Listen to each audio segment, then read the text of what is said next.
Oke,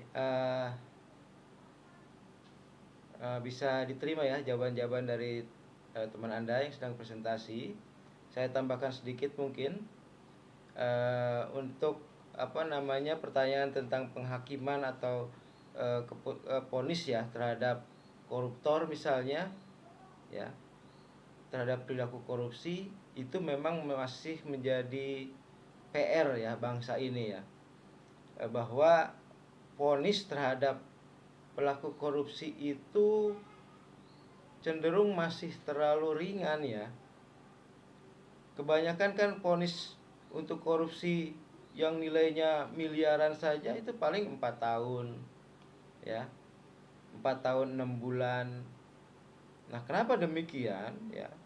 Saya masih nyalir karena kalau vonis di bawah 5 tahun itu hak politiknya itu tidak dicabut gitu. Artinya apa? Artinya setelah si koruptor itu melaksanakan hukumannya yang bahkan seringkali dipotong setengahnya gitu ya.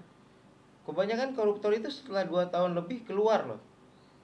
Nah, setelah keluar itu mereka masih bisa berpolitik.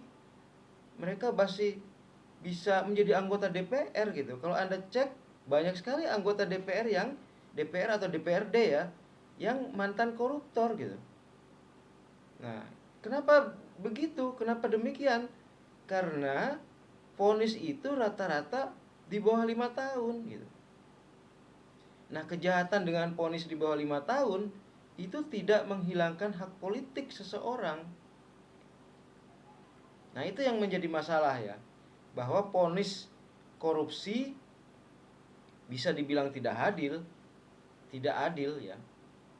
Mereka maling uang negara miliaran, puluhan miliar atau mungkin ada yang triliun, tetapi hukumannya 4 tahun dan seringkali dijalani hanya 2 tahun, dan setelah itu mereka mendapat karpet merah untuk duduk di jabatan politik lagi gitu ya.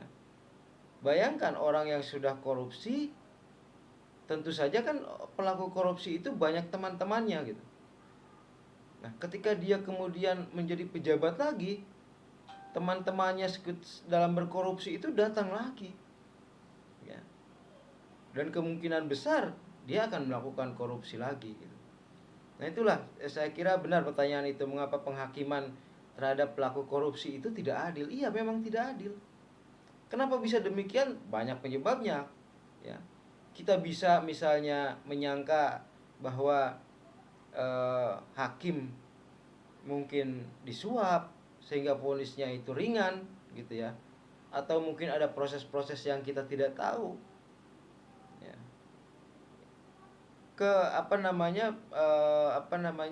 Pemikiran itu muncul karena memang seringkali vonis terhadap koruptor itu ringan, dan setelah dia menjalani setengah hukumannya itu biasanya langsung bisa keluar. Dan celakanya lagi, hak politik mereka yang koruptor itu, yang melakukan korupsi itu, tidak dicabut gitu. Sehingga kemudian setelah 2 tahun setengah misalnya meringkuk di penjara, dia bisa nyalon lagi sebagai calon anggota legislatif misalnya, atau calon kepala daerah. Dan setelah itu, setelah jabatan diraih, ya kemungkinan untuk kembali berkorupsi itu terbuka gitu. Jadi saya kira ini memang persis masalah kita ya, pertanyaan teman Anda tadi itu, bahwa penghukuman ya, mungkin penghakiman atau hukuman terhadap pelaku korupsi itu seringkali dirasa tidak adil oleh kita semua ya. Enak sekali dia sudah puluhan miliar, ratusan miliar berkorupsi, kemudian hukumannya hanya 2 tahun misalnya dijalani gitu ya, dan kemudian setelah itu dia bisa duduk lagi di jabatan eksekutif ataupun legislatif ya. Dan khawatirnya tentu saja dia dan jaringannya itu bisa kembali berkorupsi kembali gitu ya. Itu tentang penghakiman terhadap korupsi yang dirasakan terlalu ringan ya, hukumannya itu terlalu ringan dan seringkali mendapatkan istilahnya itu potongan hukuman gitu ya, sehingga kemudian setelah dia bebas ya dia bisa berpolitik kembali.